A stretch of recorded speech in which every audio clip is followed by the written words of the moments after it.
Assalamualaikum warahmatullahi wabarakatuh. Halo semuanya, perkenalkan nama saya Muhammad Fauzan dengan NIM 210431100, eh, jurusan akuntansi BP21. Kali ini saya akan mempresentasikan tentang tugas akhir saya, yaitu teori portofolio dan analisis investasi.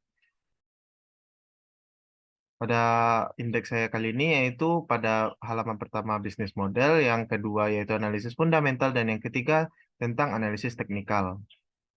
Yang pertama yaitu bisnis model.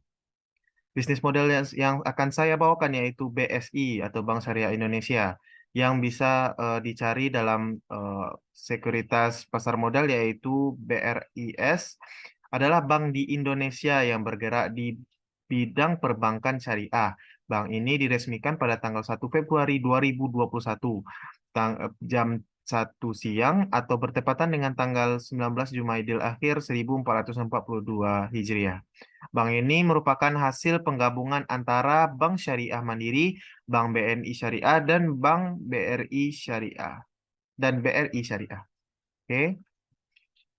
Pemegang sahamnya tersendiri yaitu ada tiga mayoritas yang memegang saham BRIS, yaitu yang pertama seri B PT Bank Mandiri Persero Tbk dengan persentase 51,47%, seri B PT Bank Negara Indonesia Persero Tbk yaitu 23,24%, yang ketiga yaitu seri B PT Bank Rakyat Indonesia Persero Tbk yaitu senilai 15,38%.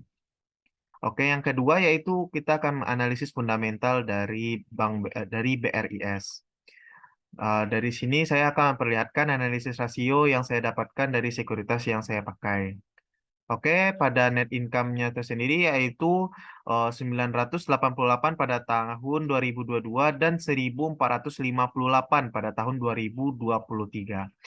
Net income pada BRIS ini mengalami peningkatan sebesar 470, yang berarti BRIS memiliki kemampuan dalam meningkatkan keuntungan laba bersih per tahunnya, yaitu BRIS memiliki potensi atau peluang untuk berkembang lebih lebih banyak ke depannya dan bisa meraup keuntungan yang lebih besar ke depannya. EPS, yaitu earning per share. Pada tahun 2022 sendiri, BRIS mendapatkan 96,06. Dan tahun 2023, BRIS mendapat 126,45. Ya, berarti BRIS mengalami kenaikan. EPS sendiri merupakan hasil dari laba bersih yang dibagi dengan jumlah yang beredar. EPS dapat melihat profitabilitas perusahaan dengan cara melihat laba bersih yang dihasilkan per lembar sahamnya. EPS BRIS mengalami peningkatan sebesar 30,39, yang berarti EPS mengalami pertumbuhan usaha yang akan terjadi juga ke depannya. Yaitu kita akan menganalisis PER-nya. PER itu yaitu price earning ratio merupakan rasio dalam menghitung harga dari laba yang sahamnya bersedia dibayar oleh investor. BRIS sendiri pada tahun 2022 memiliki PR sebesar 17,59 dan 2023 yaitu sebesar 13,36.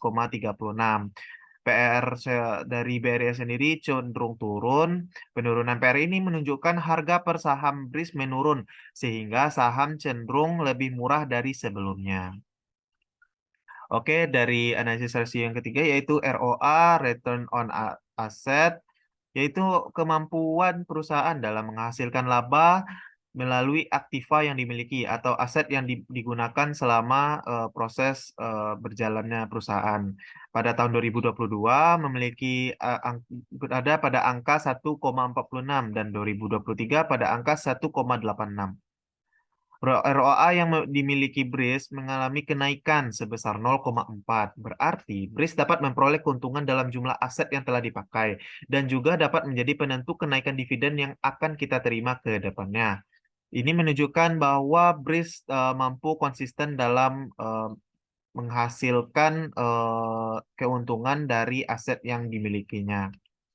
Oke, dari berita-berita yang terjadi yaitu BSI Maslahat dan BSI disenggalakan Tikni sambut momen libur akhir tahun. BSI siapkan uang tunai 12,2 triliun, Bank Syariah Indonesia diterbitkan sukuk senilai 200 miliar, dan lain-lain. Oke, kesimpulan yang kita dapat dari saham BRIS ini dengan analisis fundamental, setelah dianalisis fundamental dengan berdasar pada rasio dan berita, BRIS memiliki kemampuan untuk berkembang ke depannya dan sangat cocok untuk dibeli untuk keperluan jangka panjang. Oke, yang ketiga kita akan melakukan analisis teknikal. Ya, ya, oke, kita akan analisis dari chartnya atau grafik yang dimiliki BRIS. Kita melihat dari chart 6 bulan. Soalnya kita melihat tadi sebelumnya dari jangka panjang. Kita coba dari chart 6 bulan. Kita lihat di sini bukitnya lebih banyak ke lembah ya, ya teman-teman. Jadi area merahnya besar, maka prediksi BRIS dapat meningkat dalam waktu jangka panjang. Berarti bagus untuk ditahan ya teman-teman. Harga sekarang terletak pada titik tengah grafik, yaitu senilai 1.700 atau 1.690, yang memungkinkan perusahaan dapat berkembang lagi ke depannya. Oke, kita melihat dari chart 3 tahun, oke, kita melihat lebih banyak lembah, sedangkan 5%-nya yaitu kenaikan. Berarti BRIS sangat bagus untuk ditahan dalam jangka waktu yang lama. Oke, kita melihat dari stock price BRIS. Kenaikan volume pada bidding merupakan salah satu strategi yang dapat kita gunakan, yaitu volume bidding itu, bidding volume.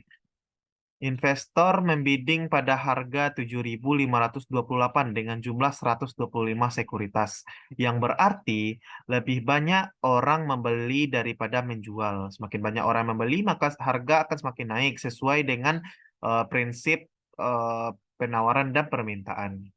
Oke, kita melihat dari nilai historinya per hari. Pada nilai histori, nilai setiap waktu memiliki rentang dan kebanyakan kenaikan terjadi.